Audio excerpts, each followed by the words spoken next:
ನಮಸ್ಕಾರ. ಸೋಷಿಯಲ್ ಮೀಡಿಯಾದಲ್ಲಿ ಹರಡಿದ ಅವಹೇಳನಕಾರಿ ಪೋಸ್ಟ್ನಿಂದಾಗಿ ಮೈಸೂರಿನ ಉದಯಗಿರಿಯಲ್ಲಿ ಸೋಮವಾರ ರಾತ್ರಿ ಪ್ರಕ್ಷುಬ್ಧ ವಾತಾವರಣ ನಿರ್ಮಾಣ ಆಗಿತ್ತು. ಪ್ರತಿಭಟನೆ, ಪೊಲೀಸ್ ಠಾಣೆ ಮೇಲೆ ಕಲ್ಲು ತೂರಾಟ, ಲಾಠಿ ಚಾರ್ಜ್ ನಡೆದಿದೆ. ದೆಹಲಿ ಚುನಾವಣೆಯಲ್ಲಿ ಆಮ್ ಆದ್ಮಿ ಹಾಗೂ ಕಾಂಗ್ರೆಸ್ ಸೋಲಿನ ಹಿನ್ನೆಲೆಯಲ್ಲಿ ರಾಹುಲ್ ಗಾಂಧಿ, ಕೇಜ್ರಿವಾಲ್, ಅಖಿಲೇಶ್ ಯಾದವ್ ಅವರ ಚಿತ್ರಣ ಬರೆದು ವಿವಸ್ತ್ರಗೊಳಿಸಿ ತಲೆ ಮೇಲೆ ಸಮುದಾಯವೊಂದರ ವೇಷಭೂಷಣ ತೊಡಿಸಿ ಆಕ್ಷೇಪಾರ್ಹವಾಗಿ ಅರಬಿಕ್ ಭಾಷೆ ಲಿಪಿ ಬಳಸಿ ಕೆಟ್ಟದಾಗಿ ಬಿಂಬಿಸಿ ಸಾಮಾಜಿಕ ಜಾಲತಾಣದಲ್ಲಿ ಹರಿಬಿಡಲಾಗಿತ್ತು. ಈ ಪೋಸ್ಟ್ ಅನ್ನು ಹಂಚಿಕೊಂಡಿದ್ದ ಯುವಕನನ್ನ ಬಂಧನ ಮಾಡುವಂತೆ ಉದಯಗಿರಿ ಪೊಲೀಸ್ ಠಾಣೆ ಮುಂದೆ ಮುಸ್ಲಿಂ ಸಮುದಾಯದ ಜನರು ಭಾರಿ ಸಂಖ್ಯೆಯಲ್ಲಿ ಸೇರಿದ್ರು.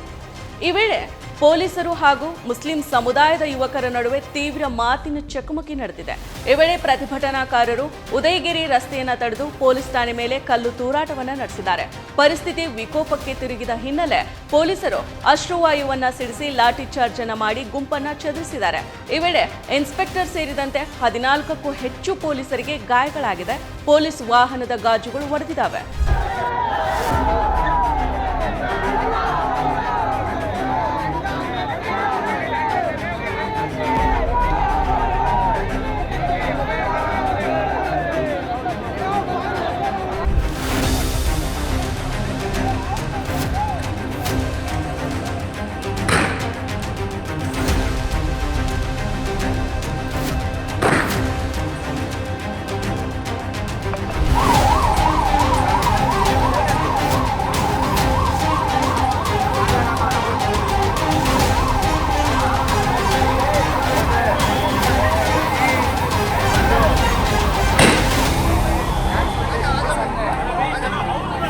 ಅವಹೇಳನಕಾರಿ ಪೋಸ್ಟ್ ಮಾಡಿದ್ದ ಆರೋಪಿ ಸಂತೋಷ್ ಪವಾರ್ನನ್ನ ಪೊಲೀಸರು ಬಂಧನ ಮಾಡಿದ್ದಾರೆ. ಆತನ ಮೇಲೆ ಎಫ್ಐಆರ್ ಕೂಡ ದಾಖಲು ಮಾಡಿದ್ದಾರೆ. ಸದ್ಯ ನರಸಿಂಹರಾಜ ವಿಧಾನಸಭಾ ಕ್ಷೇತ್ರ ವ್ಯಾಪ್ತಿಯ ಉದಯಗಿರಿ ಠಾಣಾ ವ್ಯಾಪ್ತಿಯಲ್ಲಿ ಪರಿಸ್ಥಿತಿ ಬೂದಿ ಮುಚ್ಚಿದ ಕೆಂಡದಂತಿದೆ.